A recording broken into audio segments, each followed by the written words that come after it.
हाँ जी, कहीं भी आपको अलिफ से पहले हरफ पे अगर जबर नजर आ जाए, अलिफ से पहले हरफ पे जब जबर नजर आ जाए तो वो पहले वाला हरफ उस अलिफ के साथ मिलते हुए एक अलिफ के बराबर लंबा होता है। अब हमने रॉ को एक अलिफ के बराबर लंबा करना था। कैसे? रॉ अलिफ जबर रॉ, ठीक हो गया। लेकिन इसके ऊपर अब मद भी आ गई है, ठीक हो गया।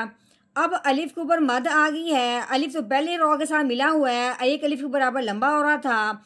मद आने की वजह से अब हमने रॉ को 3 अलिफ के बराबर लंबा कर दिया, ठीक हो गया। हाँ जी, उसके बाद यहाँ एक और बात समझने वाली है कि यहाँ पे आ गया है हमजा।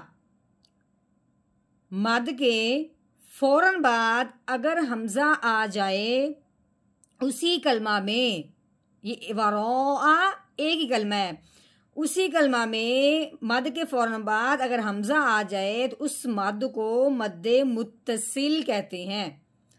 मुत्तसिल का मतलब क्या है कि लफ्ज का आपस में जुड़ना, आपस में मिलना। अब हमजा जो है वो मद के साथ मिली हुई है, जुड़ी हुई है, इन दोनों के दरमियान फासला नहीं है। अगर हमजा इस कलमा में होता, गौ की जगह होता, तो फिर होना था कि ये दूसरे कलमा में हमजा आ गया है, फिर उस मद का नाम हो जाना था मद्दे मुनफसिल, यानी कि फासला हुआ है लेकिन हमजा के फौरन बाद हमजा ही आया है, कोई और दरमियान में हरफ नहीं आया। तो अगर ये नाम का फर्क नहीं आएगा, सिर्फ नाम का बोलने में फर्क आएगा, पढ़ने में उतना ही रहेगा, ठीक है। मद्दे मुत्तसिल हो या मद्दे मुनफसिल हो, उसको अब हमने 4 अलिफ के बराबर लंबा करना है, ठीक हो गया। तो अब हमने इस पहले अलिफ से पहले जबर आने की वजह से एक अलिफ के बराबर रॉ को लंबा करना था। मद आने की वजह से अब हमने इसको 3 अलिफ के बराबर लंबा करना था। आगे मद के फौरन बाद हमजा आने की वजह से अब हमने इसको 4 अलिफ के बराबर लंबा करना है।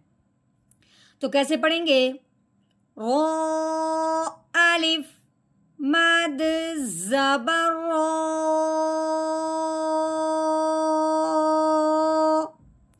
वारो